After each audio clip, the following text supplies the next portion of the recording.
اکثر کہا جاتا ہے کہ تاریخ فاتح لکھتے ہیں، لیکن کچھ کہانیاں ایسی بھی ہوتی ہیں جو فاتح اور مفتوح دونوں کی تاریخ سے غائب ہو جاتی ہیں۔ آج ہم 1971 کی جنگ کے ایک ایسی باب پر بات کریں گے جسے بھلا دیا گیا یا شاید جان بوجھ کر بھلایا گیا ہے۔ یہ سوال بہت اہم ہے کیونکہ سرکاری تاریخ ہمیں خاص تاریخ دیتی ہے، ایک نقطۂ آغاز۔ لیکن کبھی سوچا ہے کہ اگر اصل کہانی اس تاریخ سے بہت پہلے شروع ہوئی ہو تو کیا ہو اگر تشدد کا ایک پورا باب قومی بیانیوں سے غائب ہی کر دیا گیا ہو؟ یہ الفاظ انصار کے ہیں، ان چند لوگوں میں سے ایک جو اس تشدد سے بچ نکلے۔ یہ صرف ایک جملہ نہیں ہے، یہ اس تلخ حقیقت کا اعتراف ہے کہ کیسے ایک پوری کمیونٹی کی تکلیف کو تاریخ کے صفحات سے مٹا دیا گیا۔ آئیے اس بھلائی گئی تاریخ کو سمجھنے کی کوشش کرتے ہیں۔ تو اس کہانی کو سمجھنے کے لیے سب سے پہلے یہ جاننا ضروری ہے کہ ہم بات کس کی کر رہے ہیں، وہ کون لوگ تھے جو اس تنازع کے بیچ میں پھنس گئے تھے۔ تو یہ لوگ جنہیں عام طور پر بہاری کہا جاتا تھا، دراصل اردو بولنے والے لوگ تھے جو ہندوستان کے مختلف علاقوں سے ہجرت کر کے مشرقی پاکستان آئے تھے۔ انہوں نے پاکستان کو اپنا نیا گھر، اپنا نیا وطن سمجھا، لیکن انہیں کیا معلوم تھا کہ یہی فیصلہ آگے چل کر ان کے لیے ایک نا ختم ہونے والی آزمائش بن جائے گا۔ اب دیکھیں، یہیں پر صورتحال بہت پیچیدہ ہو جاتی ہے۔ ایک طرف تو بہاری کمیونٹی زبان اور ثقافت کی وجہ سے مغربی پاکستان کے قریب تھی، لیکن دوسری طرف وہ رہتے مشرقی پاکستان میں تھے جہاں بنگالیوں کی اکثریت تھی، اور یہی وہ چیز تھی جس نے انہیں ایک بہت ہی خطرناک پوزیشن میں لا کھڑا کیا۔ تو یہ تناؤ اچانک پیدا نہیں ہوا، اس کی جڑیں بہت گہری تھیں۔ جب 1952 میں بنگالی اپنی زبان کے حق کے لیے لڑ رہے تھے تو بہاریوں نے اردو کی حمایت کی۔ مقامی آبادی نے اسے اپنی ثقافت پر حملے کے طور پر دیکھا، اور بس یہیں سے ایک ایسی درار پڑی جو وقت کے ساتھ ساتھ گہری ہوتی چلی گئی۔ اب ہم اس کہانی کے سب سے مشکل اور سب سے تکلیف دہ حصے کی طرف آ رہے ہیں، وہ واقعات جو 25 مارچ سے بھی پہلے ہوئے اور جنہیں اکثر تاریخ کی کتابوں میں جگہ نہیں ملتی۔ یہاں آ کر روایتی تاریخ ہل جاتی ہے۔ ابھی جنگ کا باقاعدہ اعلان نہیں ہوا، آپریشن سرچ لائٹ شروع نہیں ہوا، لیکن عام شہریوں کو ان کی زبان اور سیاسی وفاداری کی وجہ سے نشانہ بنایا جا رہا تھا۔ سڑکوں پر خوف اور غیر یقینی کا راج تھا۔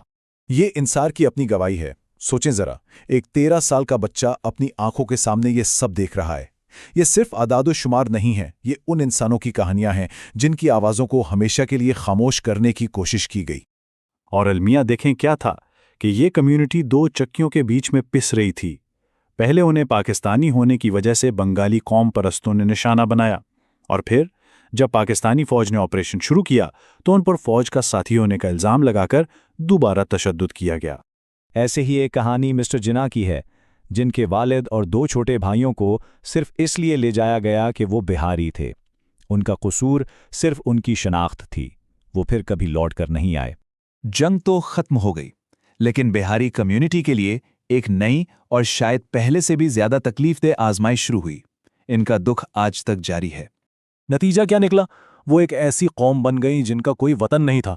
جس ملک کو انہوں نے اپنا سمجھا اس نے انہیں قبول کرنے سے انکار کر دیا، اور جس دھرتی پر وہ رہتے تھے انہیں اپنا ماننے کو تیار نہیں تھی۔ اور یہ کوئی پرانی بات نہیں ہے۔ آج بھی تقریباً 3 لاکھ اردو بولنے والے لوگ، یعنی اس سانحے سے بچ جانے والے اور ان کی اگلی نسلیں، بنگلہ دیش کے مختلف کیمپوں میں ایک بے بسی کی زندگی گزار رہے ہیں۔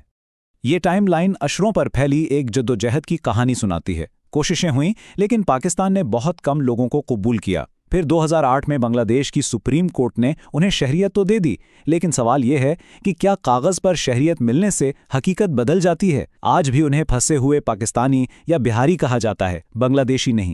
تو یہاں آ کر سب سے بڑا سوال یہ پیدا ہوتا ہے کہ آخر ایسا ہوتا کیوں ہے؟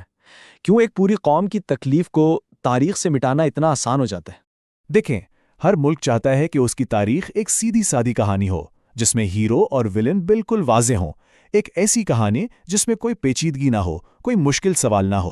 اور بہاریوں کی کہانی اس سیدھی سادی تصویر کو خراب کرتی ہے۔ اگر ان کے ساتھ ہوئے ظلم کو مانا جائے تو پھر 1971 کی جنگ کی وہ سادہ کہانی باقی نہیں رہتی۔ پھر یہ سوال اٹھتے ہیں کہ ظالم کون تھا اور مظلوم کون، اور یہ وہ سوالات ہیں جن کا سامنا نہ پاکستان کرنا چاہتا ہے اور نہ ہی بنگلہ دیش۔ تو یہ سوال صرف 1971 کا نہیں ہے، یہ سوال ہم سب کے لیے کہ ہم تاریخ پڑھتے ہوئے کن کی کہانیاں سننے کا انتخاب کرتے ہیں اور کن کو نظر انداز کر دیتے ہیں۔ ہر بھولی ہوئی کہانی کے پیچھے ایک انتخاب ہوتا ہے، ایک فیصلہ ہوتا ہے۔ کہتے ہیں انصاف کی طرف پہلا قدم یاد رکھنا ہوتا ہے۔ اس کہانی کو زندہ رکھنا، اسے آگے پہنچانا، اس بات کو یقینی بنانے کی کوشش ہے کہ ایسی ٹریجڈیز پھر کبھی نہ دہرائی جائیں اور ان لوگوں کی آواز سنی جائے جنہیں خاموش کر دیا گیا تھا۔